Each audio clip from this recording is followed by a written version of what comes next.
এই গ্রামে মানুষ জন্মালেই বেটে হয়ে যায়। একটা বয়সের পর আর কেন বাড়ে না মানুষ? কার অভিশাপ রয়েছে চীনের এই গ্রামে? রহস্যময় এই এলাকা প্রকাশ্যে আসার পর অবাক হয়েছে গোটা দুনিয়ার মানুষ। এই গ্রামে গেলে আপনার মনে হবে একেবারে গলিভার ট্রাভেলসের দেশে এসে পড়েছেন, কারণ সে দেশেও সকলেই ছিল বামন। এখানেও হুবহু তেমনটাই ঘটে গেছে। চীনের এই অদ্ভুত গ্রামে 4 ফুটের থেকে বেশি কাউকে আপনি দেখতে পাবেন না। জন্ম নেওয়ার পর কোন অভিশাপ বশত এমনটা হয় চীনের ইয়াংসিতে? চীনের সিচুয়ান প্রদেশের একটা প্রত্যন্ত অঞ্চলে অবস্থিত ইয়াংসি গ্রাম। অন্যান্য গ্রাম থেকে এই গ্রাম অনেকটাই আলাদা। অসংখ্য বামনদের বসবাস এই গ্রামকে একেবারে আলাদা করে দিয়েছে। চীনের এই মানুষদের কথা অনেক পরে জানতে পারে বিশ্ব। তাহলে কি এতদিন লুকিয়ে রাখা হয়েছিল এদের? একজন স্বাভাবিক মানুষের উচ্চতা 4 ফুট 10 ইঞ্চির কম হয়ে থাকলে তাকে খর্বাকৃতির বা বামন বলে গণ্য করা হয়। সাধারণত বামনদের গড় উচ্চতা ধরা হয় 4 ফুট।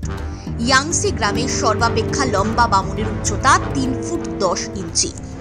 সর্বাপেক্ষা খাটো বামনের উচ্চতা 2 ফুট 1 ইঞ্চি। তবে প্রশ্ন ওঠে, কেন এই গ্রামে কারোর জন্ম হলেই তার উচ্চতা আর বাড়ে না?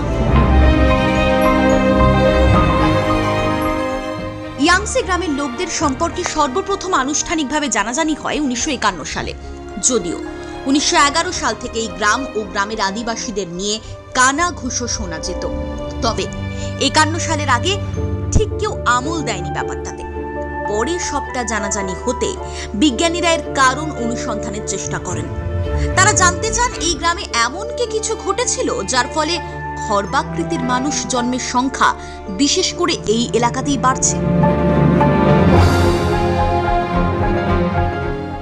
এরপরই নাকি শুরু হয় গবেষণা।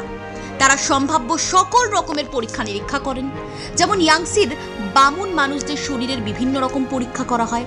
ওই এলাকার জল, মাটি, এমনকি শস্যেরও পরীক্ষা নিরীক্ষা করা হয়। বিজ্ঞানীরা ধারণা করেছিলেন ওই এলাকার মাটিতে হয়তো অতিরিক্ত মাত্রায় পারদের উপস্থিতি রয়েছে, যার কারণে তার শরীরের এমন কিছু প্রভাব ফেলছে।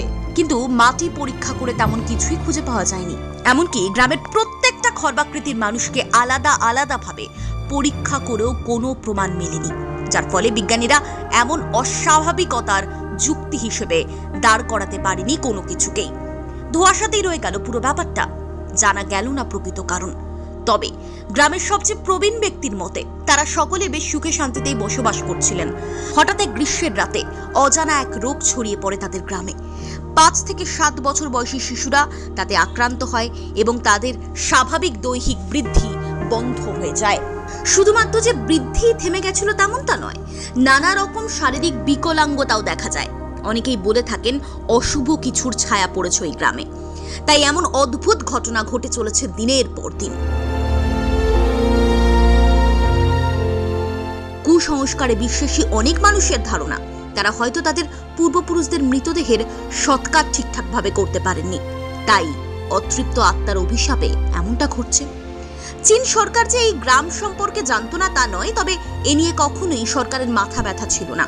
এমনকি পর্যটকদের জন্য কখনো এই গ্রামটি উন্মুক্ত করে দেওয়া হয়নি।